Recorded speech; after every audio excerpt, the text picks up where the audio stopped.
Vježbe za vrat. Početni položaj je stojeći ili sjedeći, optimalno pred ogledalom, glava u neutralnom položaju.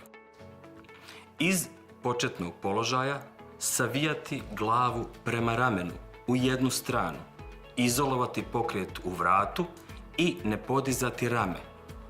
Težiti da se uho primakne ramenu dok se ne osjeti istezanje suprotne strane vrata.